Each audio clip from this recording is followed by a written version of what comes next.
नमस्ते आप सभी को। आज हम बनाएंगे अपने लड्डू गोपाल जी के लिए सिंहासन और साथ में कृष्ण स्मृति बुक को आगे बढ़ाएंगे। इस बुक के बारे में हमने पिछली वीडियो में बात की है, जिसमें मैंने लड्डू गोपाल जी के लिए झूला बनाया था। गांधी गीता को मानते थे, लेकिन गीता को आत्मसात नहीं कर सके, क्योंकि गांधी की अहिंसा युद्ध की संभावनाओं को कहाँ रखेगी। तो गांधी उपाय खोजते हैं। वे कहते हैं कि यह जो युद्ध है यह सिर्फ रूपक है, यह कभी हुआ नहीं है। यह मनुष्य के भीतर अच्छाई और बुराई की लड़ाई है।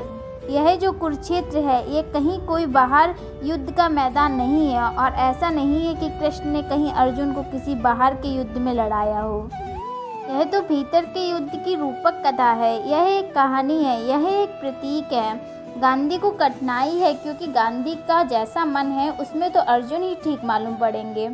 अर्जुन के मन में बड़ी अहिंसा का उदय है। वह युद्ध छोड़कर भाग जाने को तैयार है। वह कहते हैं अपनों को मारने का क्या फ़ायदा, और वह कहते हैं कि इतनी हिंसा करके धन पाकर यश पाकर भी राज्य पाकर मैं क्या करूँगा। इससे तो बेहतर है मैं सब छोड़कर भिखमंगा ही हो जाऊँ। इससे तो बेहतर है कि मैं भाग जाऊं और सारे दुखों का वरण कर लूं, लेकिन हिंसा में ना पड़ूं। इससे मेरा मन बड़ा कांपता है। इतनी हिंसा अशुभ है। कृष्ण की बात गांधी की पकड़ में कैसे आ सकती है, क्योंकि कृष्ण उसे समझते हैं कि तू लड़, और लड़ने के लिए वे जो तर्क देते हैं वह ऐसा अनूठा है कि इससे पहले कभी भी नहीं दिया गया था। उसको परम अहिंसक ही दे सकता है उस तर्क को।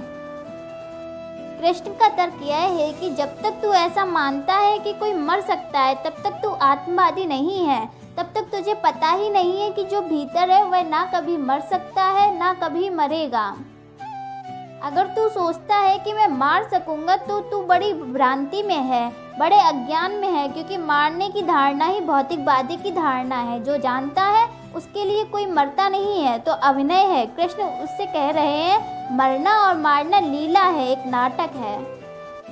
इस संदर्भ में यह समझ लेना उचित होगा कि राम के जीवन को हम चरित्र कहते हैं।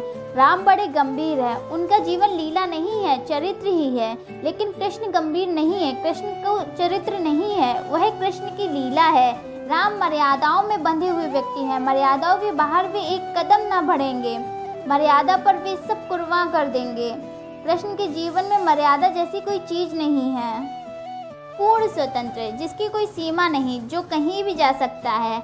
ऐसी कोई जगह नहीं आती जहां वह रुके हों, ऐसी कोई सीमा नहीं आती जहां वह भयभीत हो या कदम को ठहराया हो।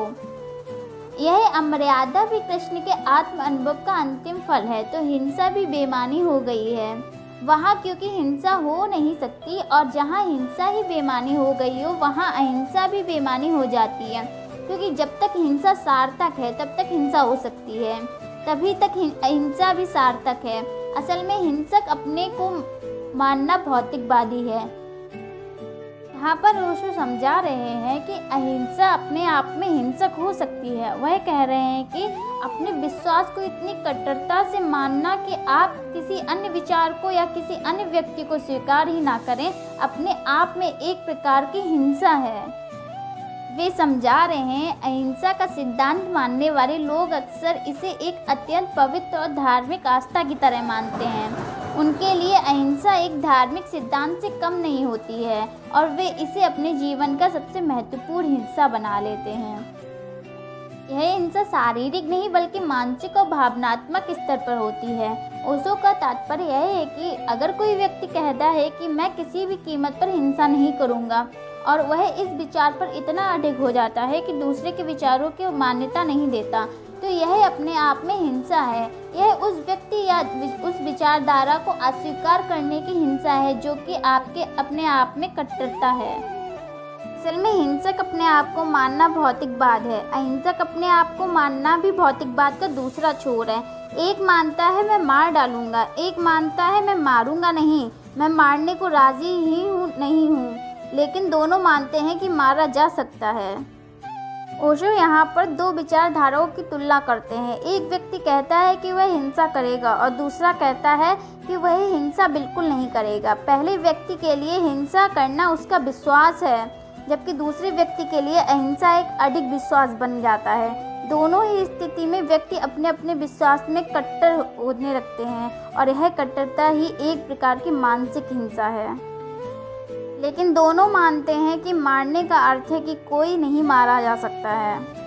चाहे व्यक्ति हिंसा करे या अहिंसा, दोनों ही स्थितियों में वे किसी न किसी को मारने की बात कर रहे हैं, एक शारीरिक रूप से और दूसरा अपने विचारों के माध्यम से। यानी कि अहिंसा का विचार भी उतना ही कट्टर हो सकता है जितना कि हिंसा का विचार, क्योंकि दोनों ही किसी न किसी रूप में किसी को मारने या दबाने का काम करते हैं। इस पैराग्राफ में ओशो का मुख्य संदेश यह है कि जीवन को सिर्फ एक विचारधारा या सिद्धांत के आधार पर नहीं जिया जा सकता है। हमें जीवन के सभी पहलुओं को समझने और उन्हें स्वीकार करने की आवश्यकता है। अगर हम एक ही विचारधारा में अटक जाते हैं, चाहे वह अहिंसा हो या कोई और, तो हम जीवन के अन्य महत्वपूर्ण हिस्सों से वंचित रह जाते हैं। इसलिए समग्रता से जीवन को देखना, समझना और जीना ही सच्ची समझ और संतुलन की ओर ले जाता है। हिंसा का कट्टर पालन भी हमें मानसिक हिंसा की ओर ले जा सकता है और हमें जीवन के सभी पहलुओं को खुले मन से स्वीकार करना चाहिए ताकि हम एक संतुलन और समग्र दृष्टिकोण से जीवन को जी सकें। ऐसा अध्यात्म जो युद्ध को भी खेल मान लेता है और जो जीवन की सारी दिशाओं को, राग की, प्रेम की, भोग की, काम की, योग की, ध्यान की समस्त दिशाओं को एक साथ स्वीकार कर लेता है। इस समग्रता के दर्शन को समझने की संभावना रोज बढ़ती जा रही है, क्योंकि अब हमें कुछ बातें पता चली हैं जो हमें कभी भी पता नहीं थी, लेकिन कृष्ण को निश्चित ही पता रही हैं। जैसे हमें आज जाकर पता चला है कि शरीर और आत्मा जैसी दो चीज़ें नहीं हैं। आत्मा का छोर दिखाई पड़ता है, वह शरीर है, और शरीर का छोर दिखाई नहीं पड़ता है, वह आत्मा है।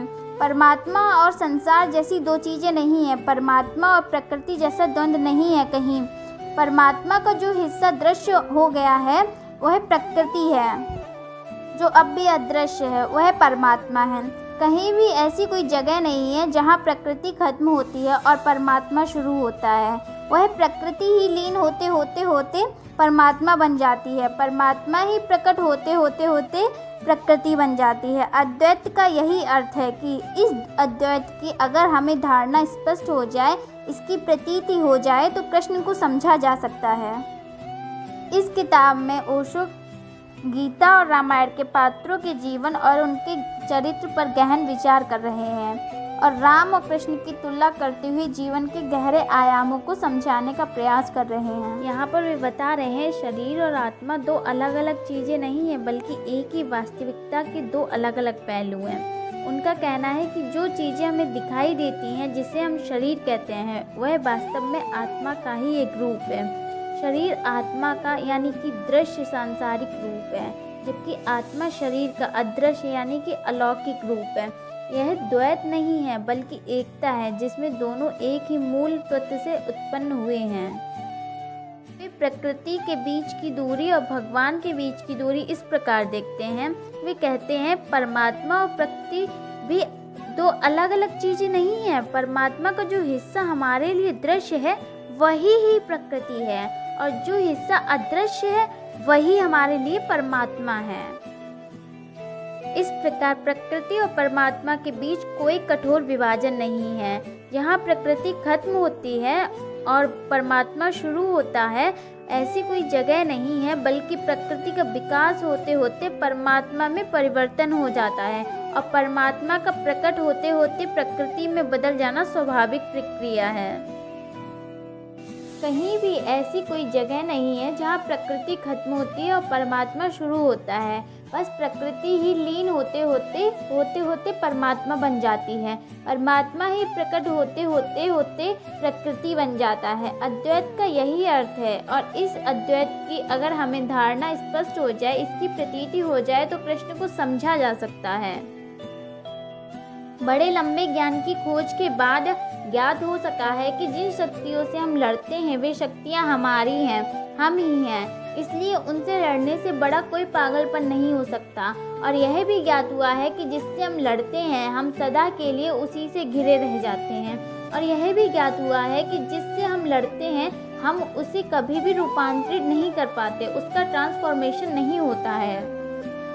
मनुष्य के मन में सदा चाहा है कि वह चुनाव कर ले। उसने चाहा कि स्वर्ग को बचा ले, नर्क को छोड़ दे। उसने चाहे शांति को बचा ले, तनाव को छोड़ दे। उसने चाहा है शुभ को बचा ले, अशुभ को छोड़ दे। उसने चाहा है प्रकाश ही प्रकाश रहे, अंधकार ना रह जाए। मनुष्य के मन ने अस्तित्व को दो हिस्सों में तोड़कर एक हिस्से का चुनाव किया और दूसरे को इनकार किया है। इससे द्वैत पैदा हुआ। कृष्ण दोनों को एक साथ स्वीकार करने के प्रतीक हैं। जो दोनों को एक साथ स्वीकार करता है वही पूर्ण हो सकता है, नहीं तो अपूर्ण ही रह जाएगा।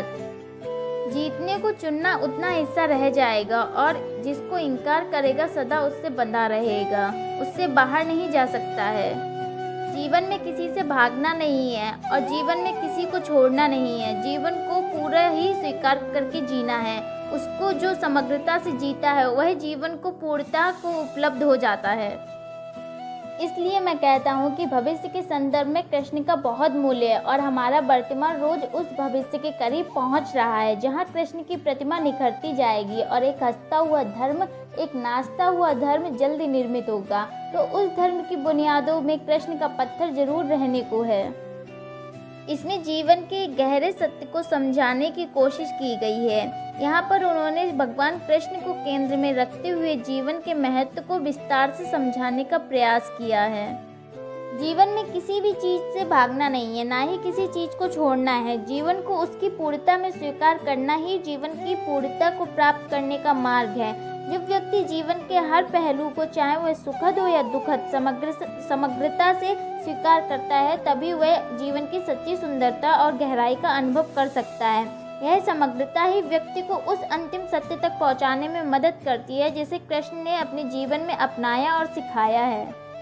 कृष्ण के समय में बहुत बड़ा महाभारत का युद्ध हुआ था और कृष्ण उसमें बड़े प्रमुख स्थान में थे और वे चाहते तो महाभारत का युद्ध रोक सकते थे, लेकिन वैसा नहीं हुआ और एक बड़ा भारी विध्वंस हुआ और उस विध्वंस की बहुत बड़ी जिम्मेदारी कृष्ण पर जाती है। तो क्या कृष्ण पर यह लांछन लग सकता है युद्ध का? प्रश्न का उत्तर हम अपनी आने वाली अगली वीडियो में जानेंगे। तब तक आप लोग खुश रहें, स्वस्थ रहें।